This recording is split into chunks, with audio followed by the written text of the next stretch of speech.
people are losing their minds. It's really weird. Everything is just being elevated to the 11th floor. Everything, and it's got it's just making life more dangerous. If you're not sure what I'm talking about, well, of course, the dumpster fire that is Twitter, I think, is a big factor in some of this, because things spread like wildfire before anyone even knows what the thing is. And that's a problem. It's a problem. I saw something on Twitter yesterday that is news that we're going to talk about, that it took me about a minute, about 60 seconds to figure out what was going on, because I just looked at the thing and I saw things that indicated what this thing was. And I saw, oh, well, add that, and that together, and that means this. But because the person who posted it described it in an inaccurate way, it becomes viral and has people seething. It happens all the time on this dumpster fire of an app. But it's where we get a lot of our news. It's where we get a lot of breaking stories. There is a value as far as getting the raw thoughts of certain people that are important in our country and our world. But holy moly, I'm going to avoid swearing for at least a few minutes here.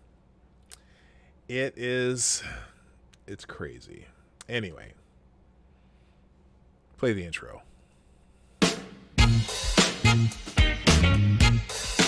Ladies and gentlemen, coming to you live from the Lucky Dog studio in a hidden location somewhere in the upper Midwest of the United States of America, it's a brother making his own way, but with all the wrong opinions. Welcome to the Morning Night Live with your host, yours truly, PDawg Knight.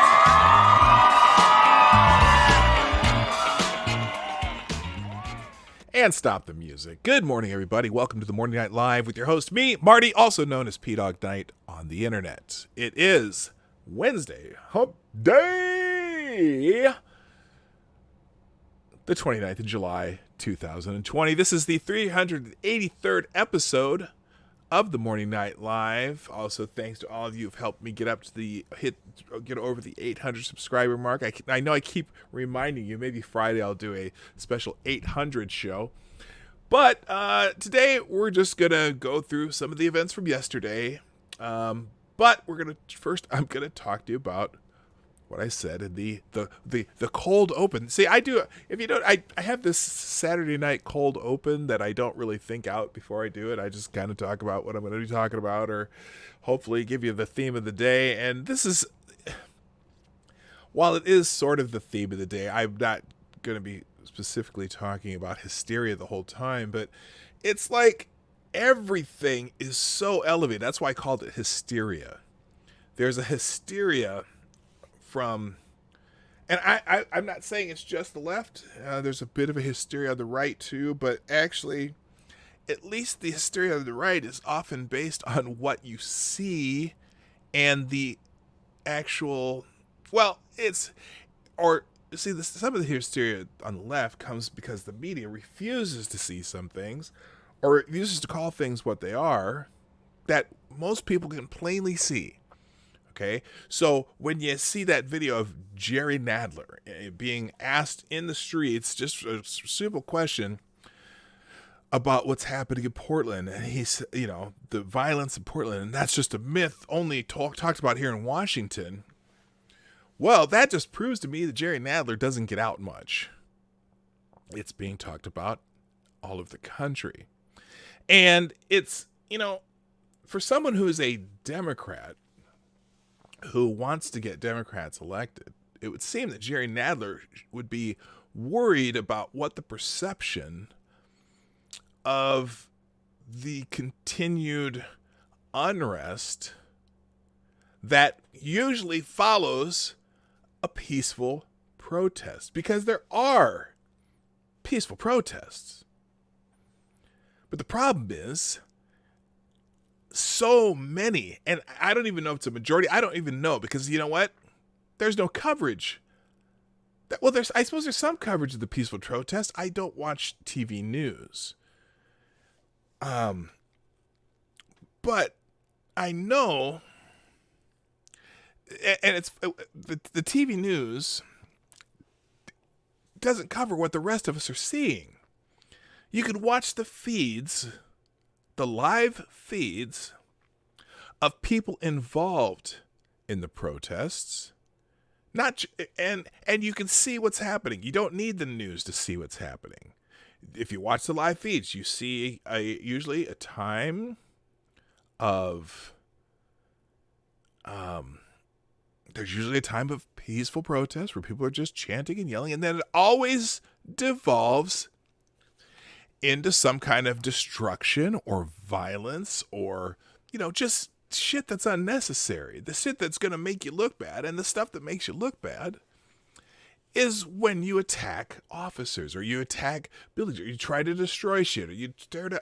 Even if you're tearing down a statue that you don't think should be there, because it may have some relationship to a institution that no longer exists, or even the bad guys, the Confederate guys. Yeah, those were the bad guys back in the day. Even the bad guys, even if you're tearing down a statue of the bad guys, it's still destruction of public property. And if you want those statues down, find a way to convince people why they should come down.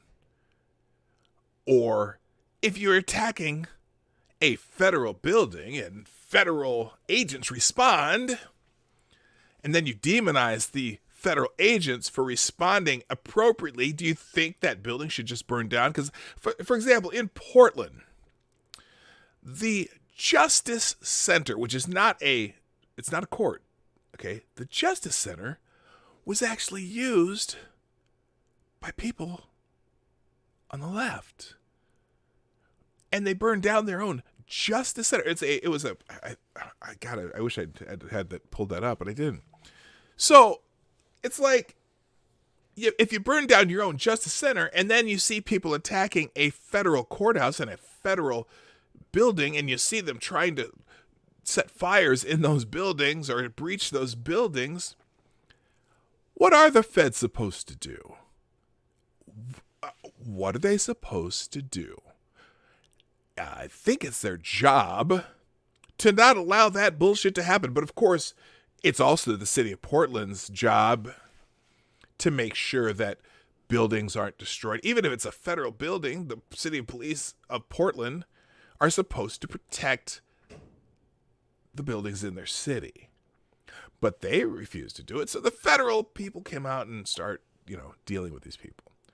Well, when the federal people decide to arrest somebody who they suspect is one of the people committing the violence, then all of a sudden it's becoming, they call it kidnapping, or they're using unmarked vehicles with unmarked uniform thugs, just kidnapping people out of the street. Some of the words that they've used. It's illegal. Yeah, also destroying federal property is illegal. They've used the word stormtroopers. Oh, that's a reference to something. Let me think about that for a second. It's where did the stormtroopers come from? Oh, you're calling them Nazis. Kidnapping. Yes, they're kidnapping, and they've even been accused of saying, "Oh, they're probably kidnapping young kids and trafficking them." Pot meet kettle. Erik Prince's name comes up a lot. Oh, they're Blackwater ops. These aren't even really federal agents. They're hired mercenaries. Yeah, the U.S. Marshal Service and the federal agents are mercenaries from Erik Prince. They use the word abducted. Abducted, okay? So that's, they're again kind of the kidnapping thing. And then there's this one here. I don't even know what this is. I'm looking it up now. I know it. I think this is the Schutzstaffel Einsatzgruppen. That would be the German SS. So they're comparing to the German SS. And so now, that language travels through the people who support protesters and rioters. That's the language that they're using. And you'd think it would be just the people protesting using this language. You would think it would be, the people out there who are destroying buildings and doing all this havoc, the rioters using this language. But no! Mainstream media pundits are using this language. Democratic politicians are using this language. Democratic politicians who work in federal buildings, who, if their federal building were attacked, you know damn well that they would demand that the federal marshals and the Secret Service and the FBI and everybody else protect them. You know that if this was happening in front of their federal building, they would be cowering in that bunker that they like to accuse President Trump of cowering in. Remember when the Secret Service demanded, forced whatever the president, when it looked as though there was going to be a breach of the White House, that when a White House security shack, gate, whatever, was set on fire,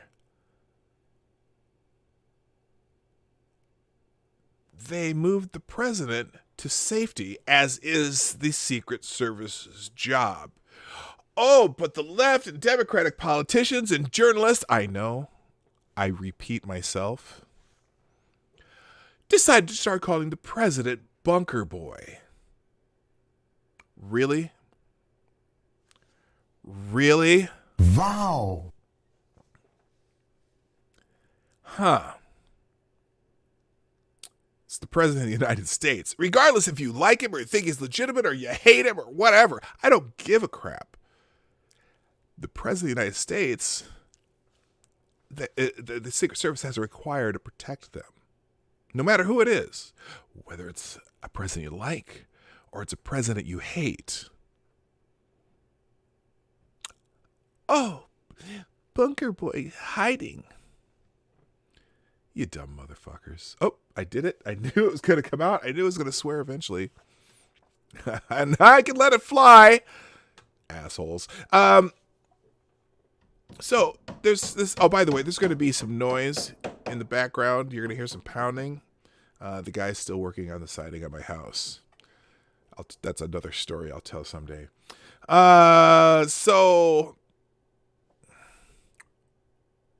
what are the federal officers in Portland supposed to do when there are people there who want to burn the building down, who want to destroy the people in it, who want to who are assaulting the officers protecting it, who are, what are you supposed to do?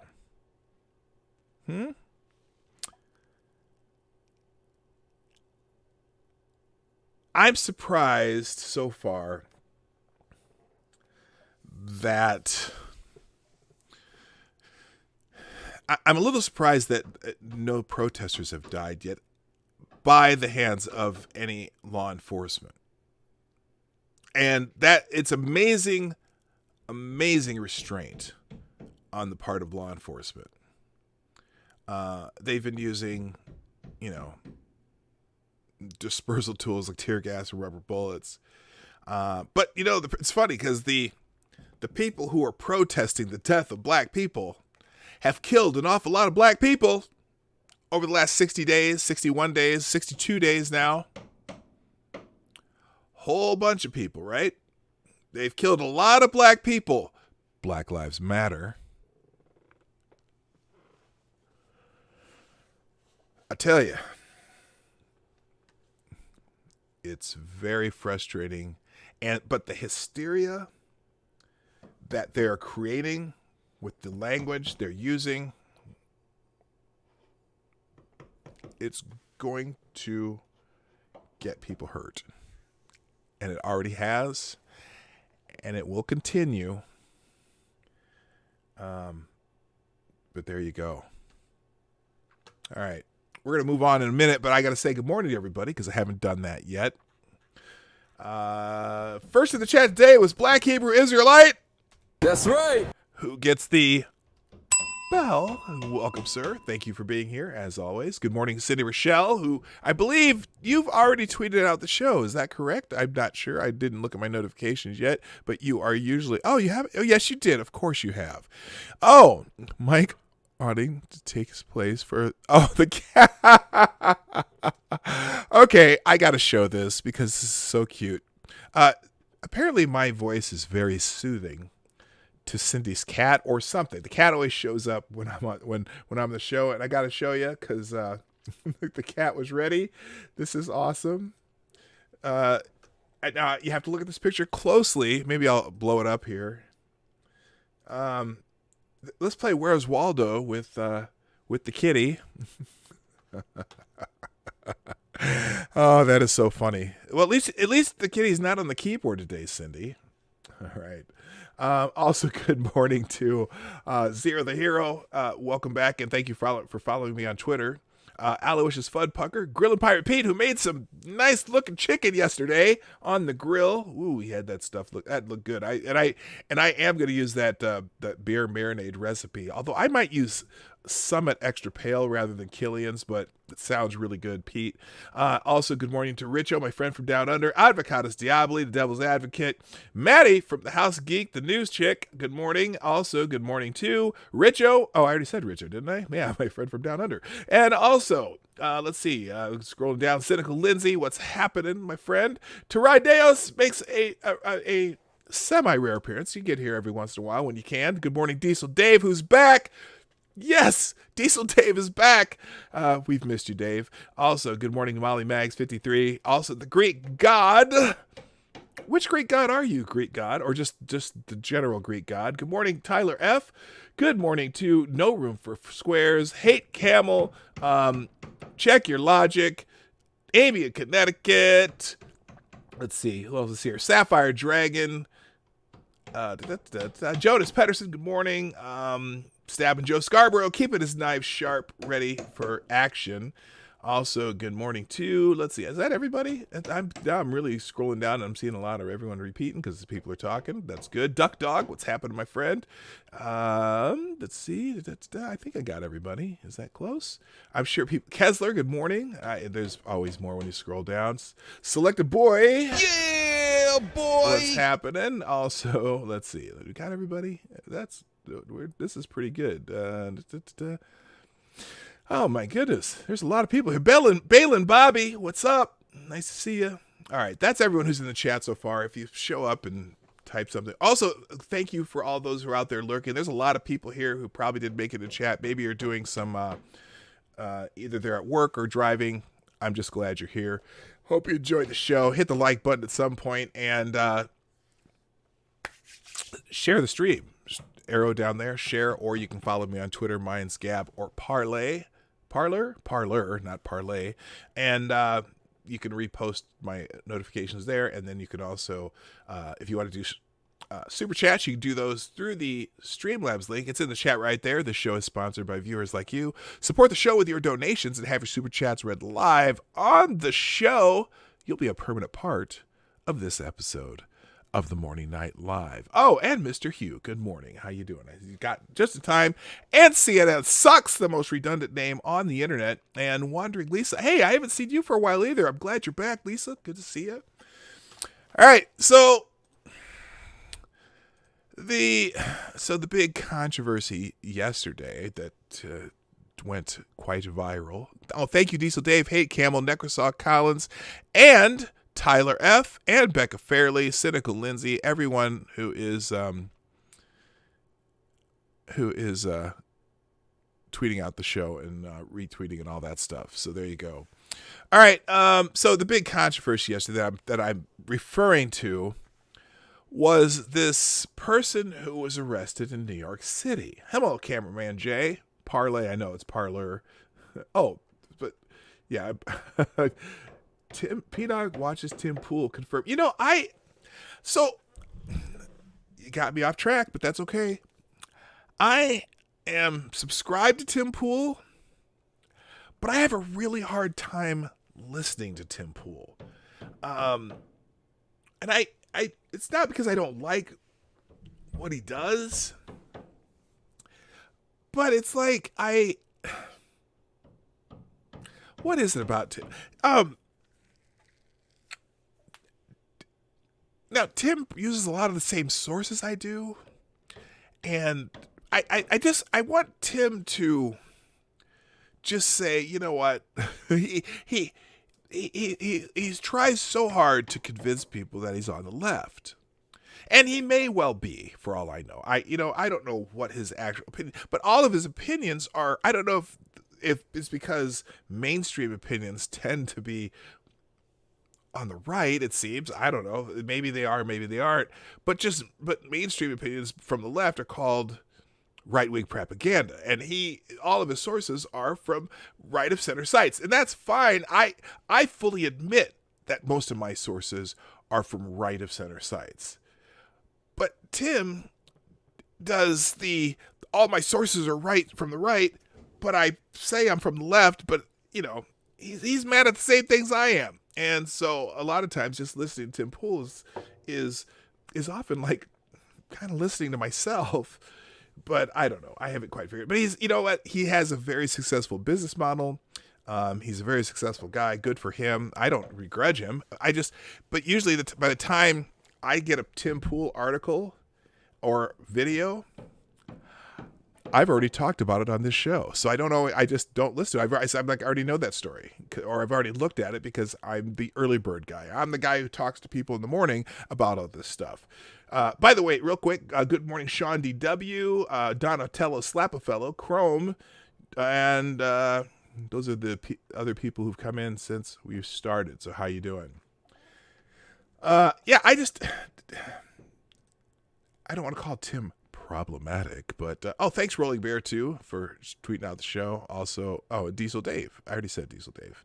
Dave's got to do Avi on there on Twitter.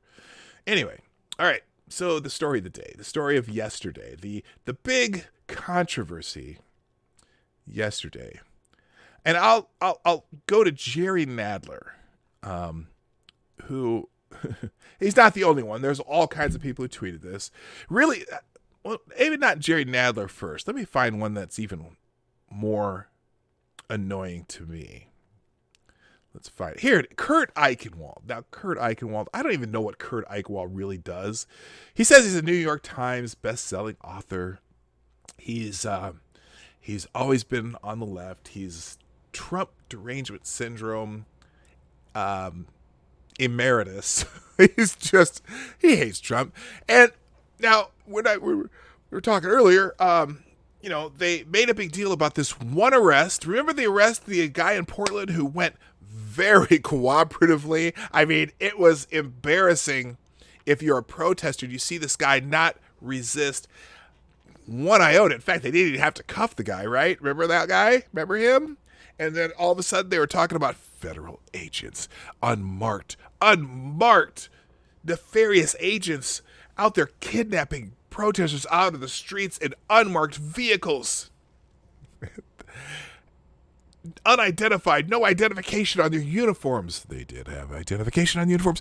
And the guy literally just gently puts his hands behind his back. They don't cuff him and walks with them without any resistance whatsoever, and just gets in the van by himself. They don't even push him in the van. He just gets in the van with them. I think he is a. And then later, the federal agents confirmed that they arrested this guy, and this guy does interviews and shit, but didn't resist at all. If you're a protester and you see that, you got to go, what the hell was that?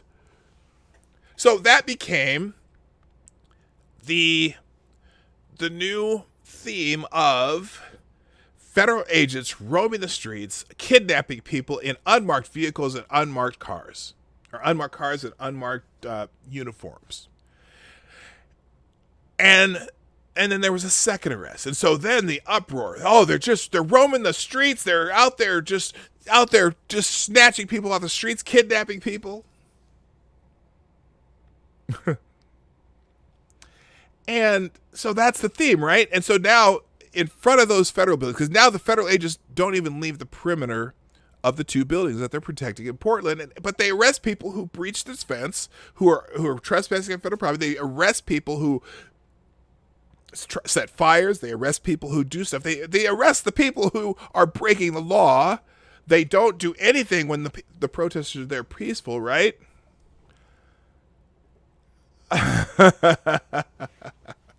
I wouldn't resist either. He obviously didn't want to die. Kingslayer, I love you, but look, if every person arrested by law enforcement were killed when they resisted, there wouldn't be so many people in jails in the United States. Right? Okay? There obviously are situations where people die at the hands of police. Most have evidence that, or witnesses that justify the deaths, i.e. shootouts, violence, people who are going to kill somebody. Yes, there are cases, and you can name most of the cases because they're all high profile because they're so rare. I know it was a joke.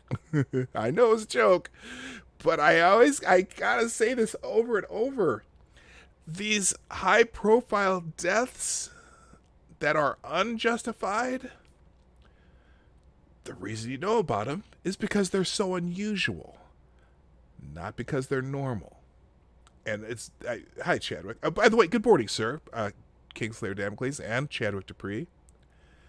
Anyway, I still think that guy is a plant. I think he's an agent. Anyway, so that's the theme now. So even if they arrest people on the property of the federal building doing damage, doing illegal things, those are now considered kidnappings because these are just nefarious, people in uniforms with no markings. You don't know who they are. They could just be stealing people off the street. So anyway, so yesterday we get this. Kurt Eichenwald. Americans are being abducted off the street in both New York City and Portland by unidentified federal agents without badges.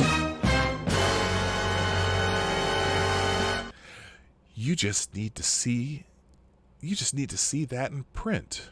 Think about it. We are all in danger.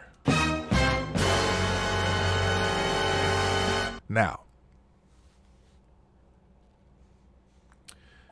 in a land of 330 million people,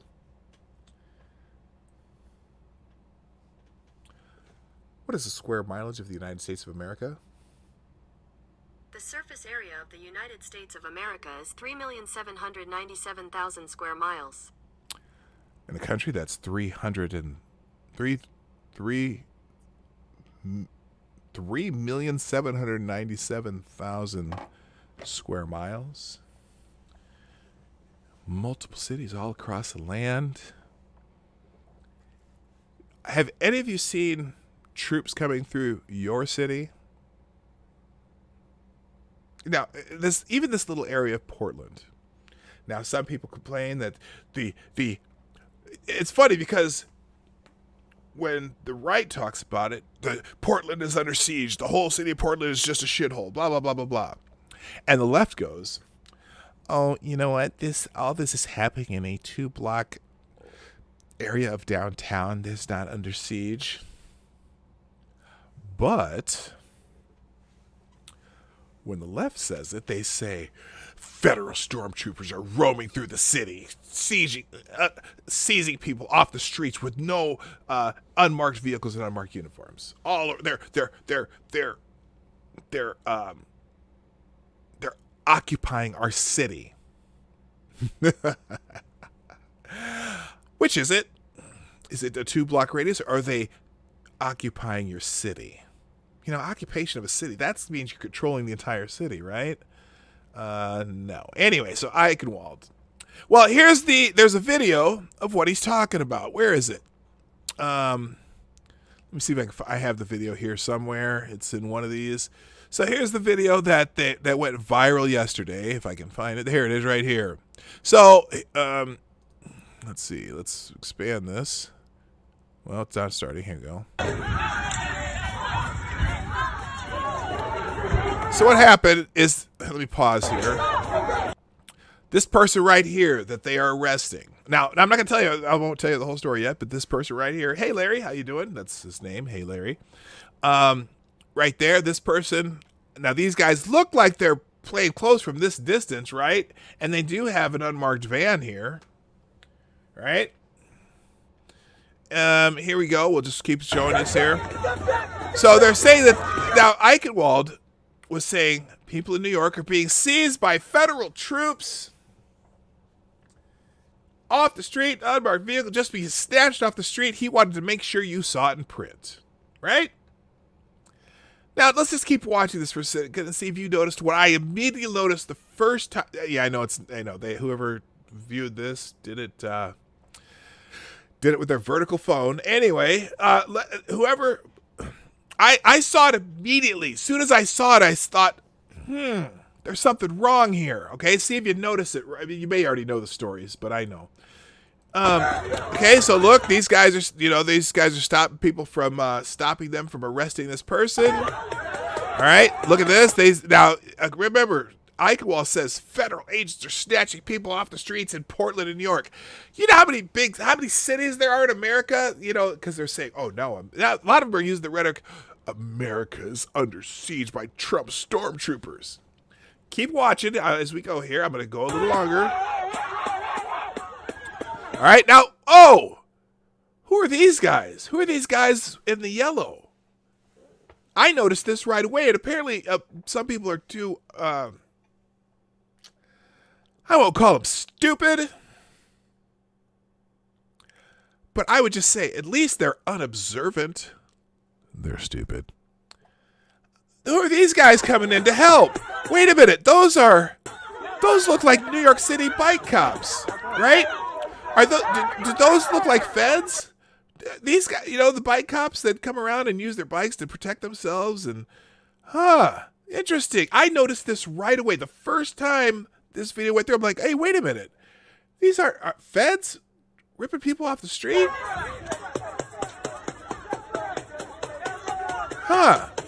Interesting.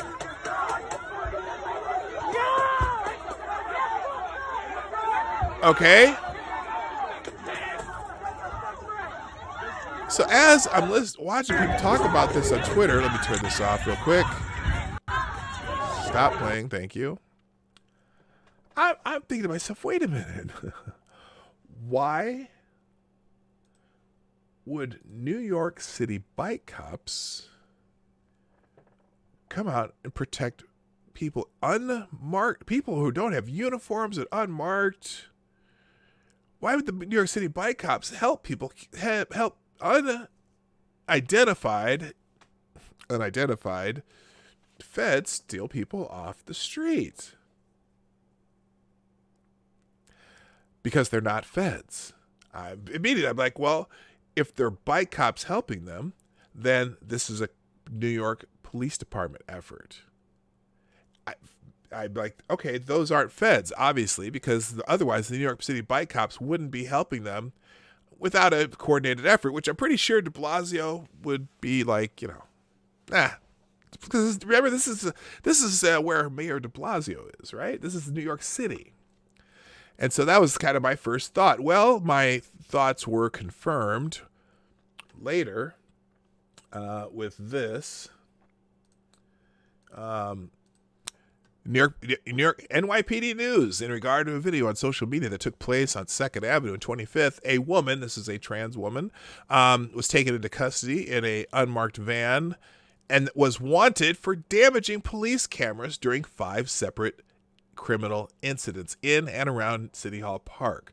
The arresting officers were assaulted with rocks and bottles. When officers from the warrant squad took the woman into custody in a gray NYPD minivan this evening, they were assaulted with rocks and bottles. The warrant squad uses unmarked vehicles to effectively locate wanted suspects. When she was placed into the warrant squad unmarked gray minivan, it was behind a cordon of NYPD bicycle cops in bright yellow and blue uniforms, shirts, something to help effect the arrest.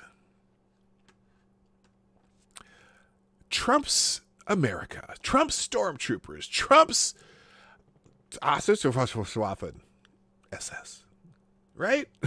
It's like, but you know what? Because of the hysteria of all of this, because people who are being violent are being arrested around the country for being violent.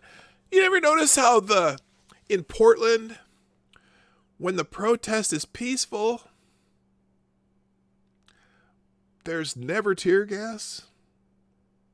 Now, they make the claim that they're tear gassing the moms and the vets who are there to support the protesters.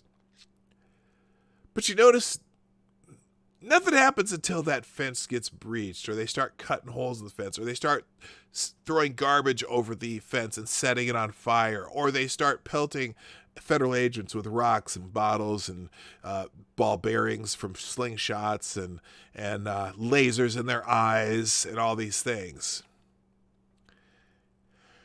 And it's like, you know what? No one's shutting down the peaceful protest. No one, even and if Portland were the only city in America, but it's not. Some of these media people, America under siege, peaceful protesters. Peaceful my ass. All right, moving on. So the big news yesterday was the Attorney General of the United States of America went into the House Judiciary Committee to testify. He was asked to come testify under threat of subpoena, although the first time he was asked, he said, yeah, okay, I'll testify, whatever. Just give me let's figure out a time that works for me. The far left already controlled these cities. Would not make sense to protest in conservative cities to spread their love. Would it not? Yeah, Aloysius Funpucker. Yes, that's a good question. Yeah, it kind of would, but they don't seem to want to do that. But maybe, I don't know why. I'm sure they will. It's not, this. I don't think it's a Democrat city versus Republican city thing. Although I know that, for example, Dallas, they kind of quashed the violent people pretty quickly, where in other cities they just let them go. But the other part is, urban areas, urban cities, whatever, large populations tend to be Democrat anyway. I don't necessarily, I don't necessarily think that. Well, I don't know.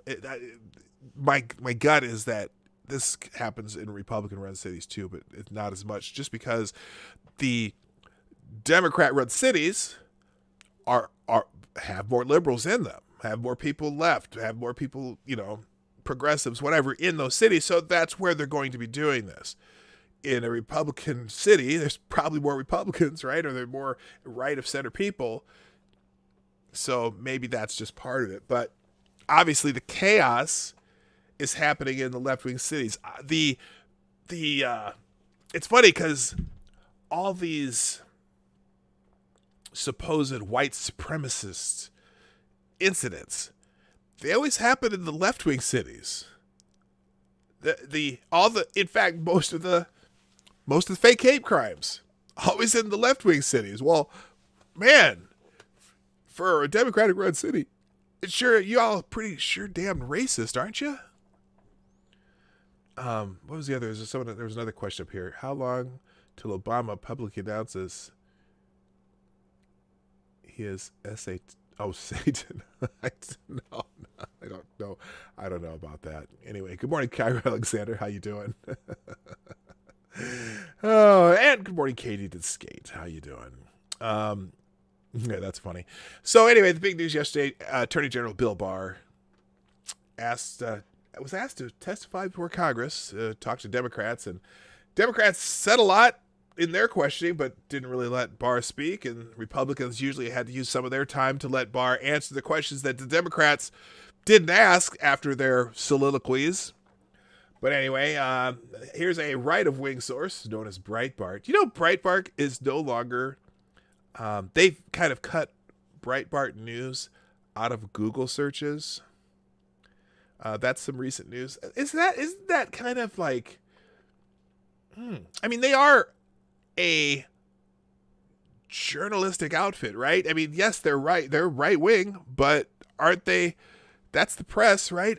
What happened? Does Google not believe in allowing voices that don't toe the line of their employees, apparently?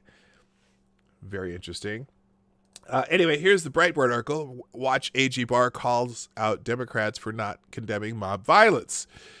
Attorney General William Barr called out Democrats on Tuesday during a House Judiciary Committee hearing for failing to condemn mob violence and attacks on the Mark O. Hatfield U.S. Courthouse in Portland, Oregon in recent weeks. Should we just watch it? I didn't get to watch his opening statement. Let's see what this is here. I don't even know what they have here. Let's find out. I have to tell you, you probably know this. My constituents are scared. Americans are scared. I mean, they watch the TV, they see all this rioting, looting going on, statues being torn down. In Arizona, where I'm from, more guns are being sold than ever. I think there's more new gun owners than ever.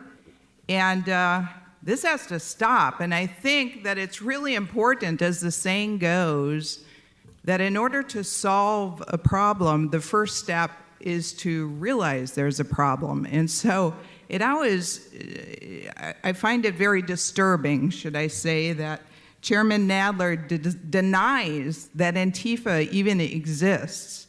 He said it to a reporter. He said on the floor of the United States House of Representatives that it was a fantasy, a made-up fantasy. And then in this very room, just recently, Congresswoman Jayapal, who represents the Seattle area, said, when I was talking about the autonomous zone and the takeover, she said, the area is just a few miles from where I sit right now, and there is no takeover. There is no takeover. She's delusional. She also said, lies are being spread by my colleagues in this committee. This area is perfectly peaceful. Murder, rape, assaults. She also said, my Republican colleagues keep saying the Seattle police precinct was taken over by protesters. This is incorrect. Incorrect. No one has taken over that building. Nobody. Nobody Mr. at all. Attorney General, is that your understanding of what happened there? Do you agree with Ms. Jayapal that there was no takeover? It was just Jayapal. peaceful? If you're going to say my name, please say it right. It's Jayapal. Jayapal, would you agree with that?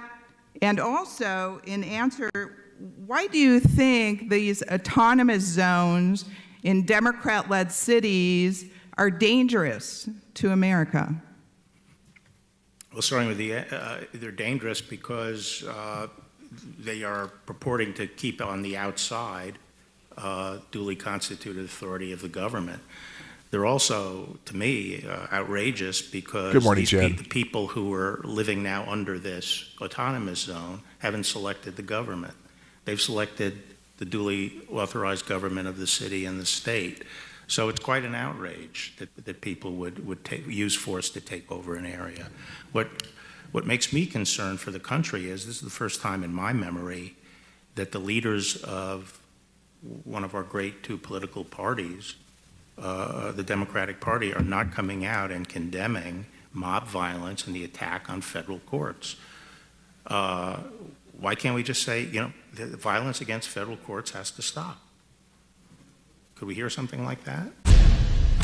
All right. Oh, I didn't expect that. Anyway, so yeah, it's the that probably sums it up for me. You're gonna say, yeah, saying someone's name wrong, it's fine to correct it, but the snarky way in which he did it was interesting. Anyway, so that was his answer to that, and then also. I got the New York Post title here, article here about the same thing, which, the New York Post tends to be right of center. They're more right wing than anyway. And this is an editorial anyway. AG Barr destroys Jerry Nadler in another House Democrat testimony disaster. This is by Michael Goodwin, who's right of center columnist. He came, he saw, he ate their lunch. Bill Barr denied a meal break, feasted instead on a gaggle of Democrat amateurs. Another congressional hearing, another Dem disaster. They planned a public hanging of the Attorney General and spent weeks constructing their scaffold. He is corrupt, a liar, a toady. They and their media handmaidens assured us, and the House Judiciary Committee will reveal all. Two obstacles became quickly apparent. The first is that the Democrats were led by Representative Jerry Nadler, whose rabidness is exceeded only by his haplessness. The start was delayed because Nadler was in a minor car accident. That was obviously an omen, but Nadler didn't take hints, so he plowed forward into his head-on crash with a heavyweight opponent superior in every way. Nadler specializes in duds, demanding that former special counsel Robert Mueller testify a year ago, only to see the Russia hysteria collapse on national TV. Then Nadler, bearing a lifetime grudge against President Trump, did such a terrible job in the first impeachment hearings on Ukraine that Speaker Nancy Pelosi demoted him and turned the task over to Representative Adam Schiff.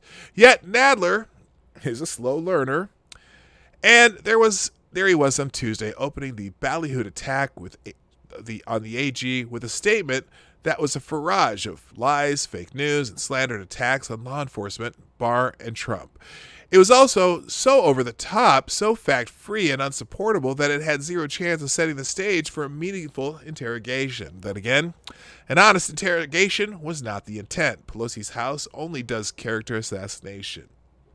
Recently caught on camera calling Antifa violence in Portland a myth. Nadler repeated the gist of that. He said Barr had endangered Americans and violated their constitutional rights by flooding federal law enforcement into the streets of American cities. Again, I ask you, have you seen the flood of federal law enforcement in your city yet? I live in Minneapolis, St. Paul area. I haven't seen them. This is where all the shit started.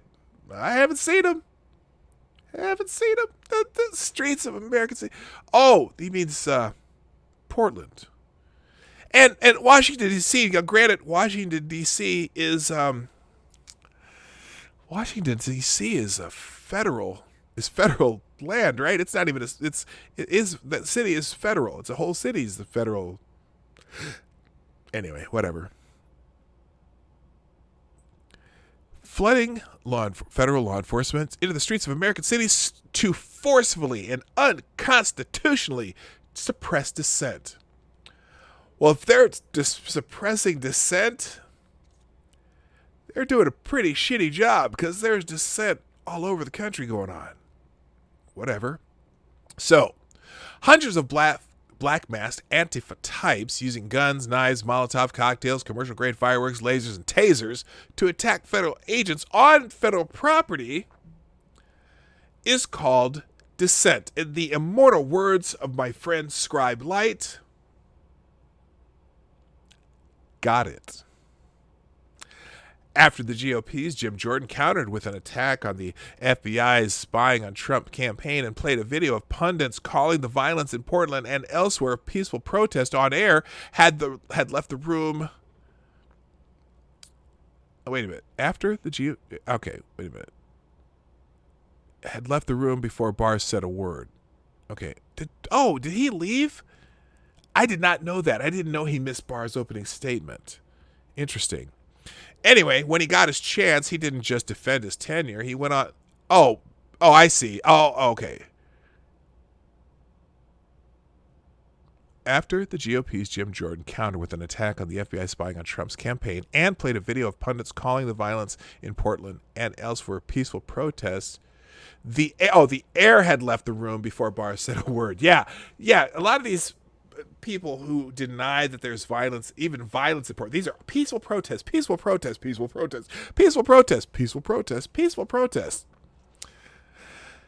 And then they showed him the peaceful protests. They showed him examples of the peaceful protests. Got it. Okay, got it.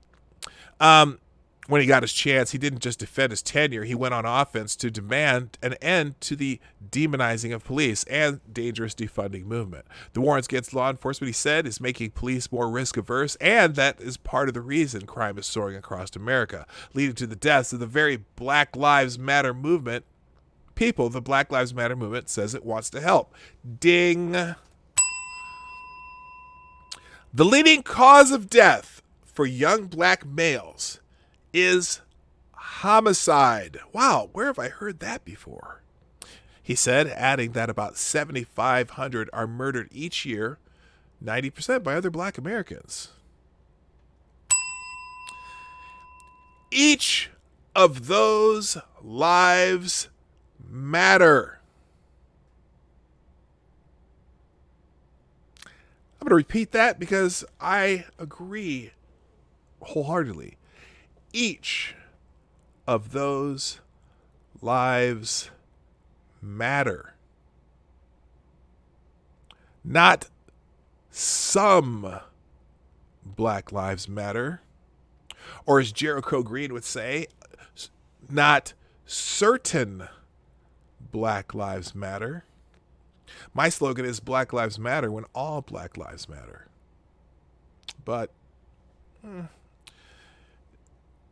we want to focus on the most rare and memorable events, but not the ones that are killing black men. Thankfully, somebody's not afraid of the truth, not afraid the truth will get him canceled. It was the first of many times Barr turned the tables on his would-be tormentors. He often appeared bored.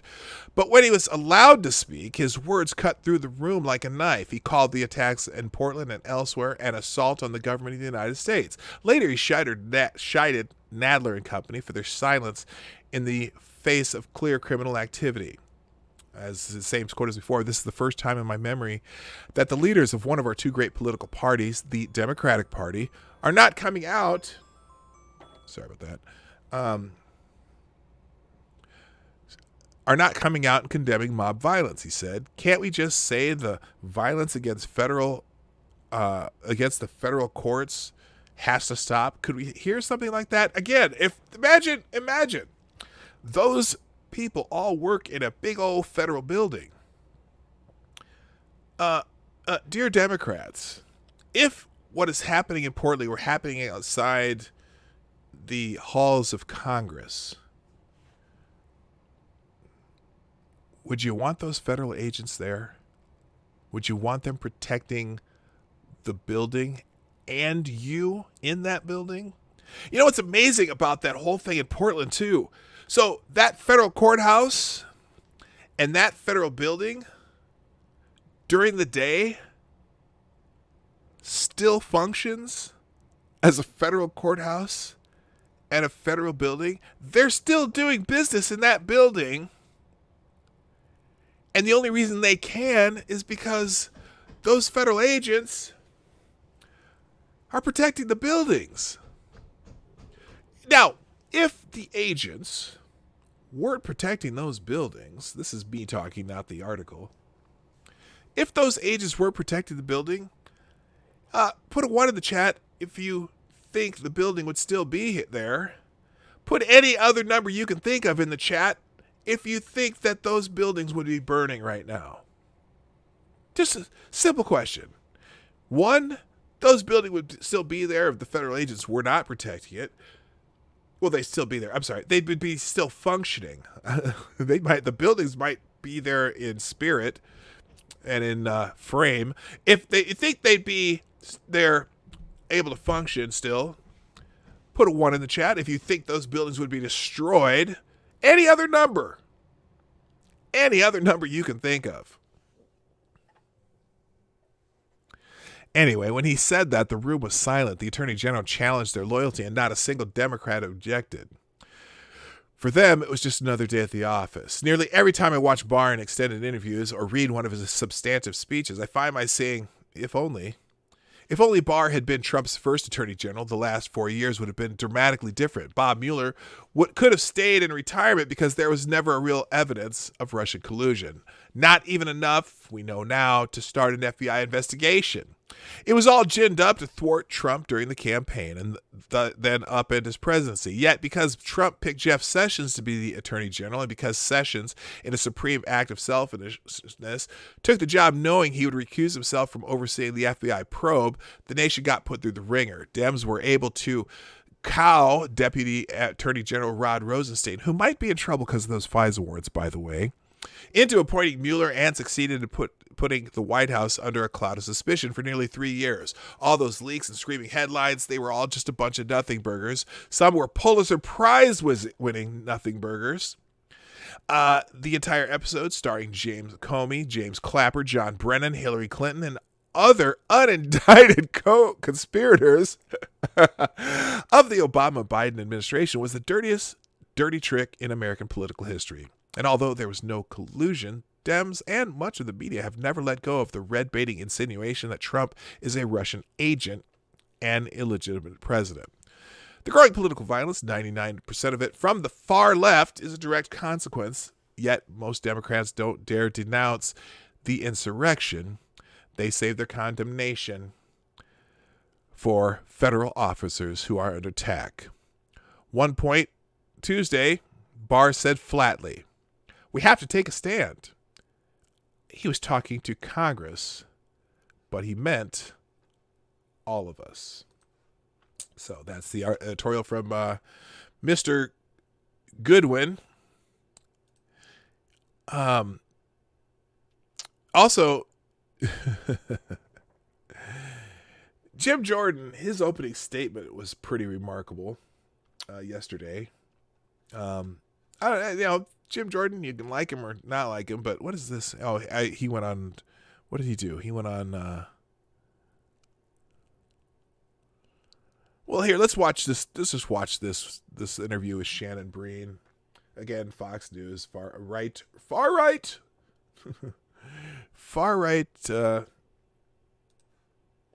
whatever you want to call it. Here's this article.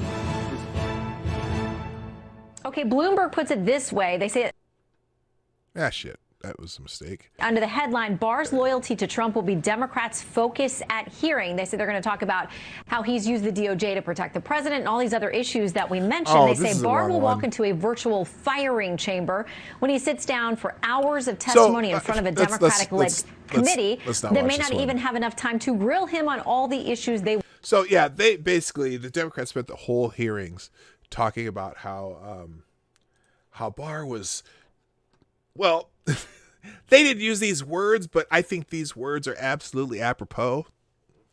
They were trying to call Attorney General Barr Trump's wingman. If you catch my drift there. I wanted the one where it was it's not the one. That's not the one I want. I wanted Jim Jordan's opening statement.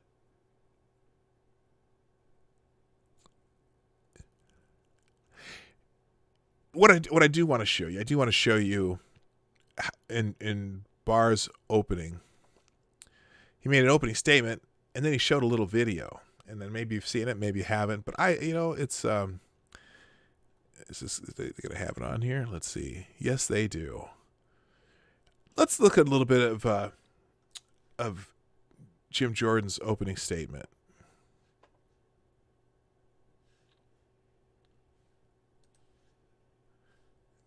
It's slowly coming up here. Oh, there's an ad. That's why it takes a second. This is the first one I found was a Breitbart article, so that's why. Okay, now I can skip the ad. Maybe.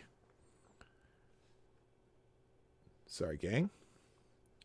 All right. And maybe most importantly, and we're going to talk about this in our side one question. Here we go. Sorry, guys. I want to thank you for defending law enforcement, for pointing out what a crazy idea this defund the police policy, whatever you want to call it, is, and standing up for the rule of law. And frankly, we have a video we want to show that gets right to this point. Can we play that video, please? I want to be clear in how I characterize this. This is mostly a protest. Mostly a protest. It is not, generally speaking, unruly. Peaceful protest. Peaceful protest. Peaceful protest. Peaceful protest. Peaceful protest. Peaceful protest. Peaceful protest. Peaceful protest. Peaceful protest. Peaceful protest. Peaceful protest. Peaceful protest. Peaceful protest. Peaceful protest. Peaceful protest. Peaceful protest. Peaceful protesters.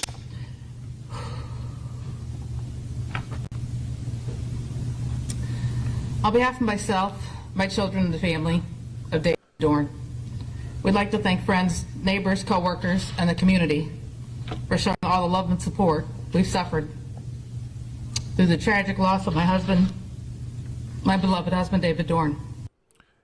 David, what the hell? David Dorn's the St. Louis cop that, why is there an ad popping up here? Just God. He's the St. Louis police officer who was killed during the riots in St. Louis.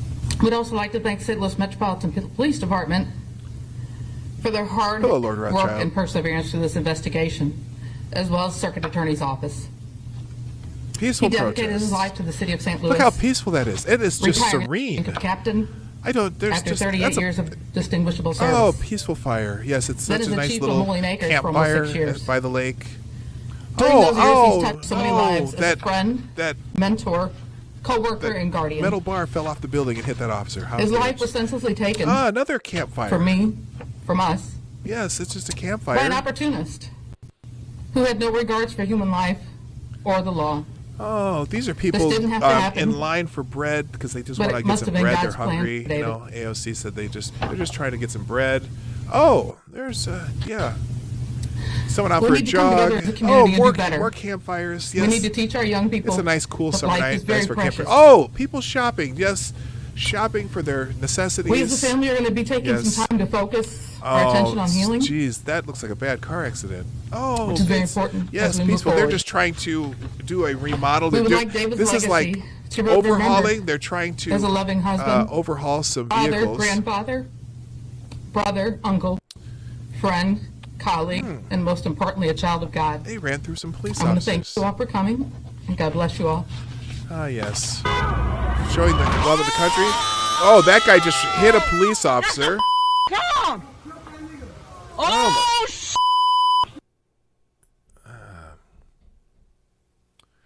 They're just window shopping. Window shopping at down at the Target store. Oh, there's some people in there. Looks like they're looking for bread. I think they're kind of angry because they were out of bread at Target. Yes, this is a construction site that they have to go in and remodel. I saw that, Kingslayer Damocles. Jake Tapper demanded Jim Jordan apologize for the video. Hang on a second. I'm going to pause a second because this is important. Yes, Kingslayer, I saw that video. Jake Tapper demanded an apology from Jim Jordan because I think two of the reporters were taken out of context. One of the reporters went on to say that there were some. Later in the sentence, he said something that it got a little more violent in the evening. And so he wanted an apology from Jim Jordan. Now, if I watch CNN, let's say today, let's say I stayed home all day and watched CNN and counted how many times the words peaceful protesters was said on a day on CNN, and then I made it into a drinking game, okay? A drinking game listing for just the words peaceful protesters. My guess is that I would be dead in about maybe an hour, because I'm pretty confident that those words just roll off their tongues like magic. Okay, so yeah, I said thank you, Kingslayer Damocles. That was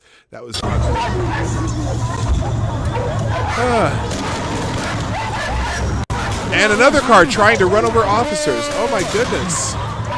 Oh, that's the same one. Okay, that's a repeat. This is a repeating. Anyway, so, and it's funny because then Nadler spoke up after that and sounded a little upset because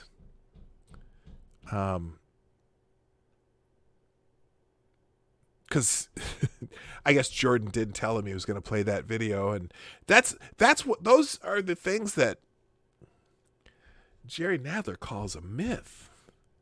Wow. All right, let's see if there's any breaking news since we're running out of time here.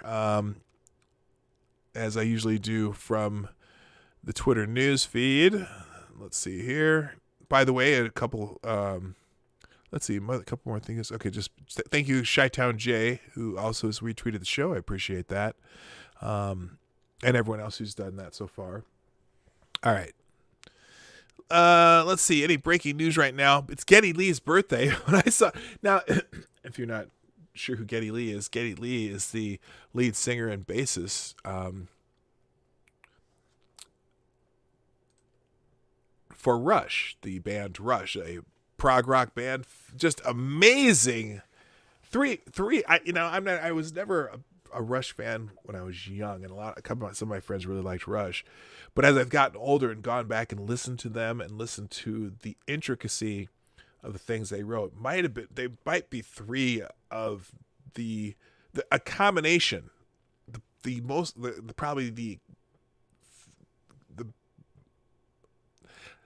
best combination of three talented musicians I've ever heard. Just phenomenal musicians all in one band. And there are a lot of bands with a lot of great musicians, but sometimes there are standouts. One's a standout and one's not, or whatever. But these three musicians might be as talent rich as a group could ever be.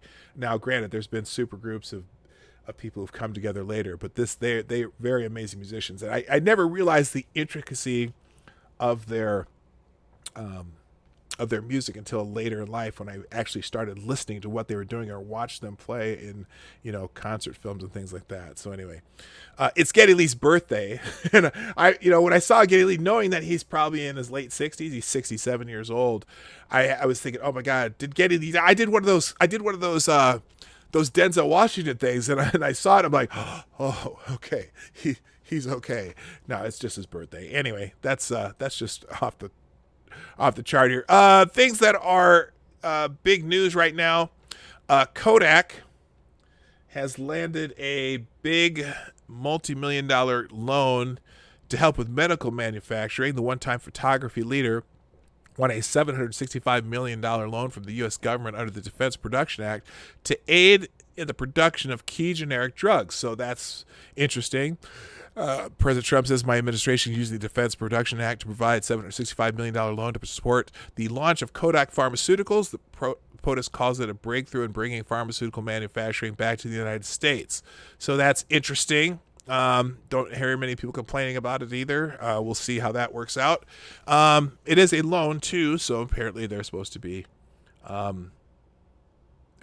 getting they're supposed to be paying it back eventually. Apparently, British-Japanese artist Rina Sawayama speaks out about not being eligible for British awards. An interview with Vice UK, the British-Japanese musician talked about not being eligible for British awards, including the Mercury Prize and the Brits, due to restrictive nationality clauses. Sawayama was born in Japan and moved to the UK as a child. Cannot hold both passports as her birth country does not allow dual citizenship. That's interesting. I've lived here for 25 years, most of my life. I'm sure there'll be people talking about that. I don't know what. I don't know British rules. Their rules. Their whatever. Peter Navarro's trending. Why? President Trade Advisor Peter Navarro. Oh, this is okay. No, this is ABC News, and they love to talk about. Well, anyway. Peter Navarro continues to tout unproven hydroxychloroquine as a treatment for coronavirus, even though the FDA has determined that it is unlikely to be effective. Yeah, there's a big fight over hydroxychloroquine right now because those doctors that got together and had the press conference in Washington, who've been using it and have had some success with it, actually a lot of success with it if you listen to them, are, again, this is one of those because Trump said it. Hydroxychloroquine was used back during the SARS epidemic in 2006. There's papers on it, 27,000 subjects in that study back then. So apparently the argument of this is because Trump said it. If Trump says it, fuck off, right? Anyway, so people are talking about Peter Navarro. You'll probably hear a little bit about that. Let's see. I want news, though. Oh, here's the New York issues, the statement. After video shows officers pulling protesters into an unmarked van. On Tuesday, the video captured plainclothes NYPD officers loading a protester into an unmarked van during a demonstration. Interesting how they word that. Video captured plainclothes NYPD officers loading a protester into an unmarked van during a demonstration. No, that's not what happened. Plainclothes NYPD officers arrested a subject for 5 alleged criminal violations. That's what they did. Anyway, after the video went viral, the NYPD issued a statement saying the protester was taken in by the warrant squad for damaging police cameras during the 5 separate criminal incidents in and around City Hall Park. The NYPD later told ABC News that using unmarked vehicles for these types of operations is customary. Okay, there you go. All right, other news that's happening now. Oh, here's, Trump said he never raised Taliban bounties in talks with Putin.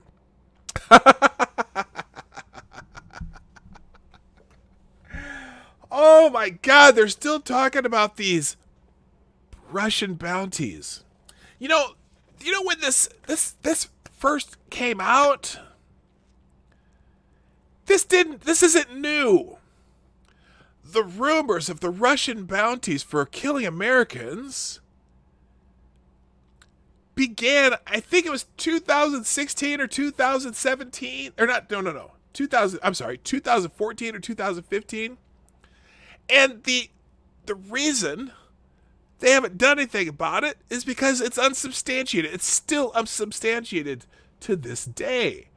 And so there's no evidence. They didn't have evidence. That it was a rumor that now they've let the rumor slip out in the public, but it was still always a rumor. There's also rumors that, okay, whatever. Revell suspends service in New York City until further notice following a second fatal crash. So this is one of those scooter share apps, you know, like the people have the sometimes they have the whatever, the stand-up scooters, these scooters. Well, apparently there was a fatal crash on Tuesday. The moped sharing company announced that it would halt service in New York City following 2 deaths over the past week. We're reviewing and strengthening our rider accountability and safety measures and communicating with city officials, and we look forward to serving you again in the near future, it said in a statement. So yeah, there was another crash in Queens, and so they have those rideshare scooters. Good morning, Smarty Bear. What's up? They have those rideshare scooters. Lord Rightchild, you may not have heard me say hello, but I did say hello during one of those videos, so I want to make sure. Anyway, so they're suspending operations in New York, so probably a good idea. Also, huge news, the United States is going to be pulling nearly 12,000 troops out of Germany. The United States will cut its military presence in Germany by 11,900 troops, redeploying in some other nations and bringing back 6,400 back home, Defense Secretary Mark Esper confirmed on Wednesday. Now, I'm sure there's going to be people howling about this. You know, it's now President Trump, here's C-SPAN, President Trump on pulling troops out of Germany. Germany is delinquent. They haven't paid their fees. They haven't paid their NATO fees. They're way off, and they've been off for years, and they have no intention on paying it. The United States has been taken advantage of. That's his take on it. You know, I know that we're the policemen of the world, or whatever we're supposed to be, but you know what? It's interesting. We're finally taking some troops out of some place.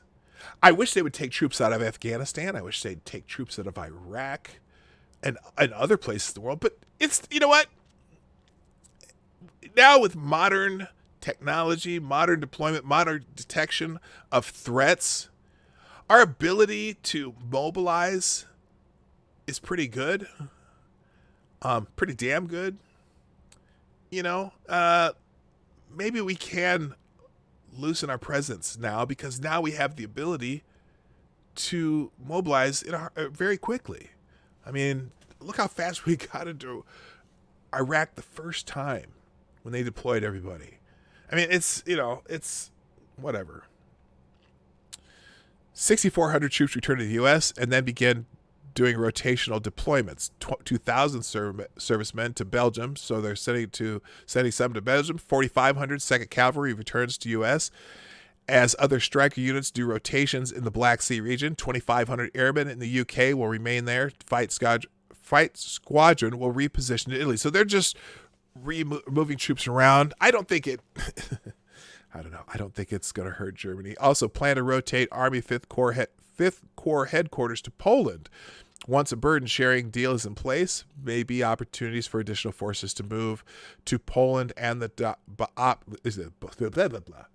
Baltics. Could see some moves begin within weeks. All right, so that's big news. We got that, and let's see. Anything else that's popping out here? Oh, yeah. Oh, my God. This is from yesterday. We're going to finish with this, this just pure hell. Kaepernick and Fauci to receive Robert F. Kennedy Human Rights Awards. I'm very confused. Now, even though I may not agree with Kaepernick getting an award like this, I can understand why a committee would maybe come up with giving him an award for human rights, because, you know, in theory, that's what he was standing up for, even though he really was just having a contract dispute and needed to find a way to make himself look virtuous. But I digress. Why Fauci? I mean, if it was a medical award, even though I might agree or disagree with Fauci getting any kind of medical award for this so-called his great leadership on this pandemic, which has been all over the place. You know, that's the other thing. You know, people blame the president. Oh, they want to call it the Trump virus now and whatever. But whose voice was President Trump listening to since January? The name that has been constantly on the president's task force for this epidemic that we have now, the number one person on that committee has, from the beginning, been Dr. Anthony Fauci. And Trump has pretty much always taken Dr. Anthony Fauci's advice. And, people say that Trump should have listened to the experts. Trump should have listened to the doctors. Trump should have done this. Trump should have done that. Who is his chief advisor on this pandemic? Dr. Anthony Fauci.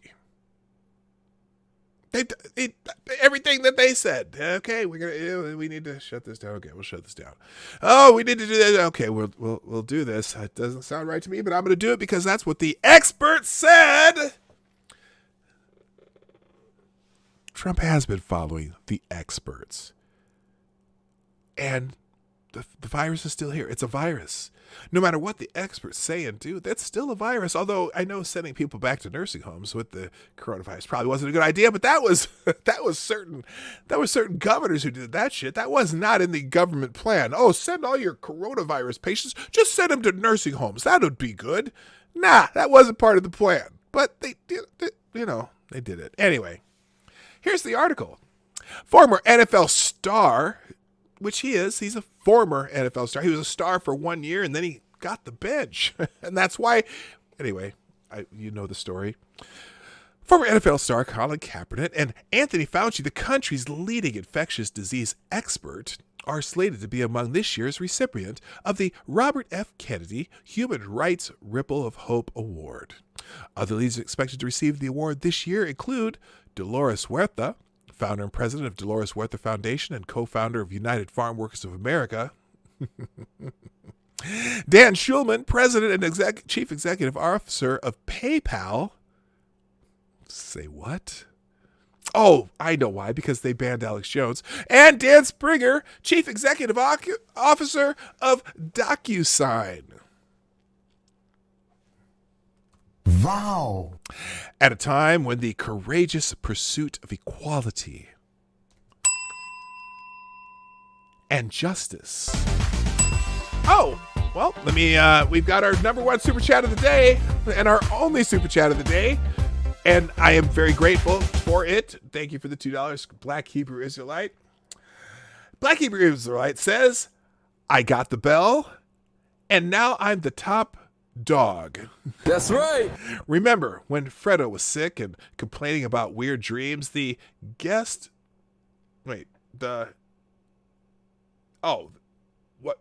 what one of the side effects of HCQ vivid dreams. Oh yeah, that's right. Guess what? One of the side effects of HCQ is vivid dreams. Yeah, he was using quinine, which is another variant of hydroxychloroquine. That's right. Fredo was taking HCQ, hydroxychloroquine, while telling everybody to stay home. Yeah. That's right. Yeah. It's funny he was having those dreams because that is not one of the side effects. In fact, what I remember I took one of them before I went to Nigeria in 2004. It was probably chloroquine at the time. But yeah, I had weird dreams when I was on that regimen so that I wouldn't get malaria when I went to Nigeria. So anyway, yeah, there you go. Thank you, Black Hebrew Israelite, who is the top dog right now. You still have time to knock him out of that spot. Anyway, thank you very much, sir. At a time when the courageous pursuit of equality and justice has become political and riddled with adversity, Robert F. Kennedy Human Rights stands with these modern-day human rights defenders in their inspirational fight for progress, the organization said in an announcement on Monday. In a statement thanking the organization for the honor, Kaepernick recalled his experience watching musician and civil rights activist Harry Belafonte receive the same award in 2017. Yeah. Harry Belafonte was very vocal about his his hate for Trump, and so that they gave him an award too. I am humbled to follow in the footsteps of individuals like Mr. B and to be in the company of all the other laureates, he said. Okay, so that, you know what, actually, very well stated, Colin Kaepernick. I'll give you credit for that statement. You know, you're thanking and acknowledging people who were before you. Even, I don't know if you should get any awards, but whatever. The group's decision to honor Kaepernick comes as the nationwide debate around athletes kneeling during the national anthem to protest racial injustice has reignited in recent weeks amid widespread demonstrations sparked by the police killings of George Floyd and other black Americans. Yes, we're the only ones killed.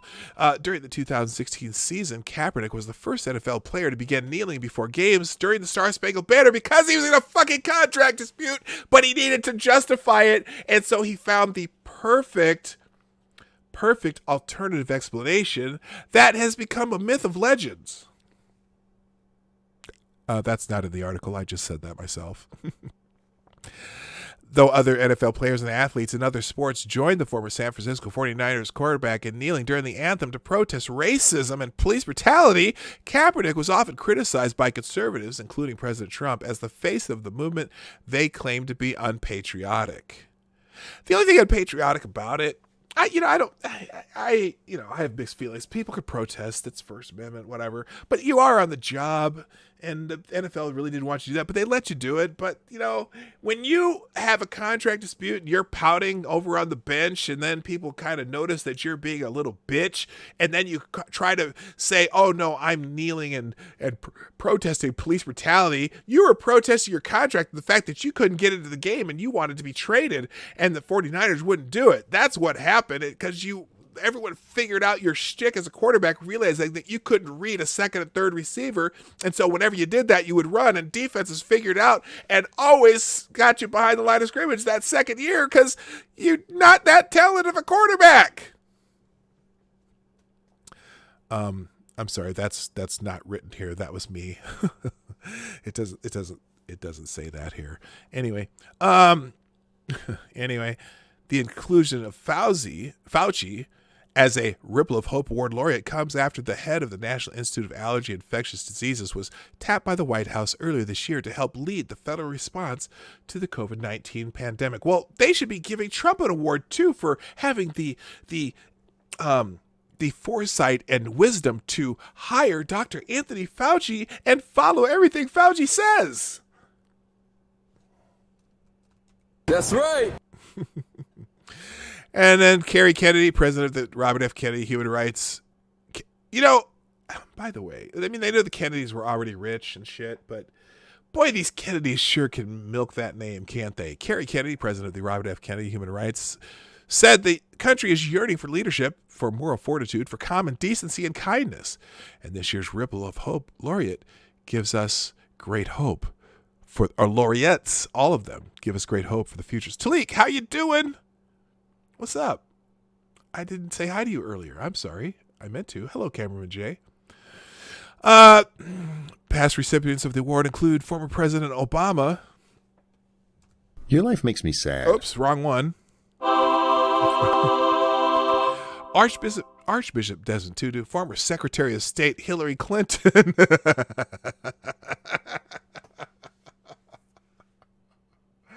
Well, you know, Obama did get a Peace Prize, too, and Hillary Clinton did run for president. Anyway, and current presumptive Democratic presidential nominee Joe Biden. But Joe doesn't remember, so it doesn't matter. Adeline, what's up, man?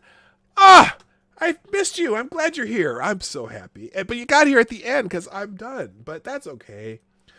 You can watch the replay. Hey, gang. I'm sorry, all the other stuff I wanted to talk about were swept away by all my asides, but that's the morning news. Those are some of the things that are happening right now. I'm sorry, I made a mistake here. Let me see just real quick. Wait, I have a couple seconds. Let me see if there's any more breaking news.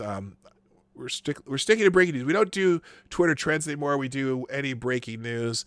We already got that. Let's see.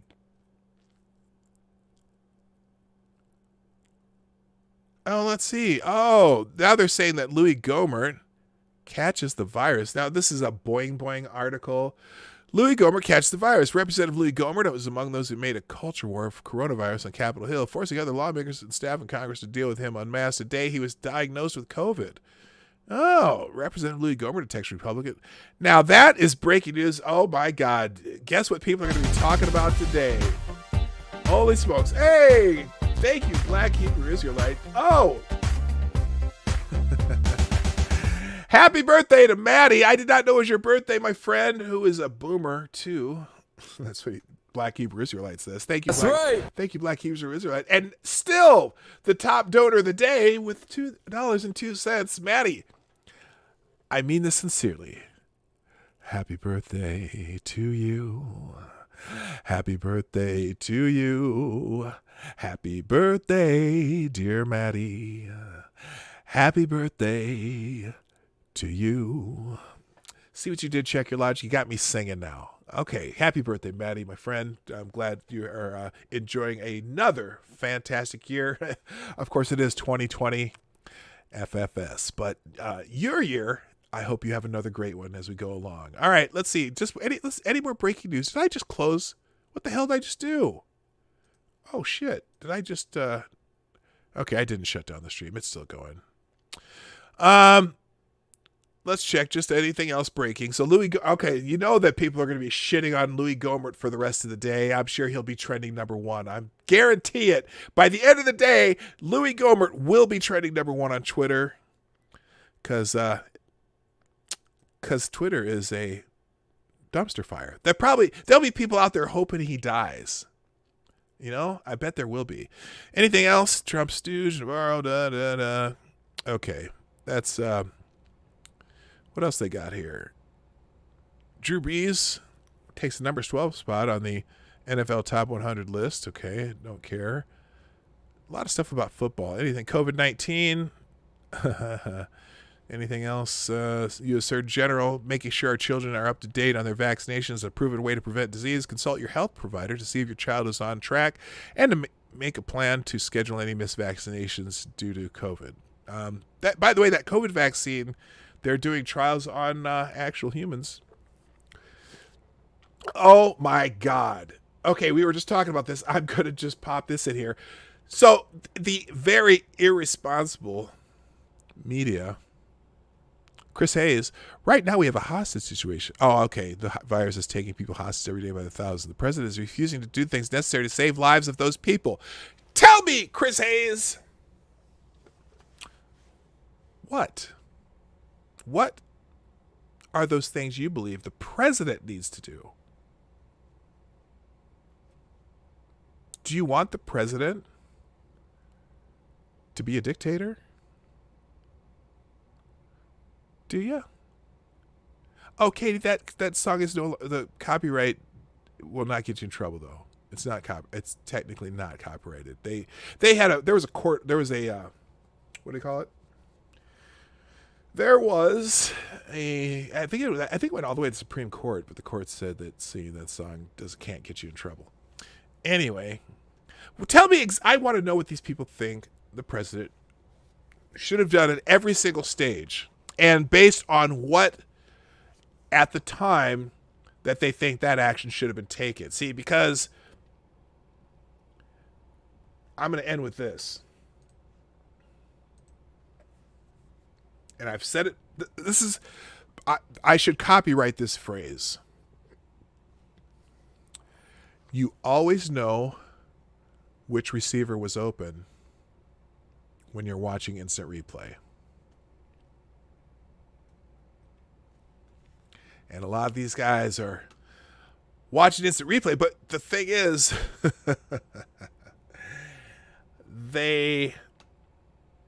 when they watch the instant replay and they know which receiver is open, they certainly can't remember what the other receivers were doing. They don't know anything. They don't remember anything, but they always see that receiver that was open. All right? And on that note, thank you for joining me today on the Morning Night Live. I'm here Monday through Friday, 10 o'clock Eastern, 9 o'clock Central, 1500 GMT. For my friends in other parts of the world who don't use our American Standard Times, which are screwy anyway, thanks to Daylight Savings Time. If you'd be so kind, on the way out the door, please hit the like button. I got 60-some people here, but only 30 likes. Hit the like button, folks. And if you really like what we do, throw a couple bucks in the tip jar once in a while, like Black Hebrew Israelite has done today, who is the top donor of the day. And if you would be so kind, share the stream. If you're watching on replay, please put a comment down in the comment section. It's my time to leave, though. Thank you, everybody, so much for being so supportive of the show and having a very lively chat today. Welcome back to all the people who haven't been here a while who can't get here that often. It's nice to see you again, like Annalyn, Diesel Dave. There's a couple others that can't make it that often, but it's nice to see you when you do show up. Thanks for watching. Y'all have a fantastic day. My name, as you well know, is PDawg Knight. And I'm out of here. Bye-bye. Hey, this is PDawg Knight, and thank you for watching today on the PDawg Knight channel. If you have an observation or remark you'd like to make about this video or my channel, I absolutely welcome you to write it in the comments section down below. I really look forward to hearing from you. And before you go, if you like what you saw but you're not already subscribed, please make sure you hit the subscribe button and definitely click that bell that pops up afterward so you'll be notified when I post new videos or when we go live. I broadcast my live show, The Morning Night Live, Monday through Friday at 10 a.m. Eastern, 9 o'clock Central. A special thank you to all supporters of this channel who share our videos on social media and who make donations through the Streamlabs link, which is also in the description down below. Thanks again, and until next time, I'm PDawg Knight, and I'm out of here.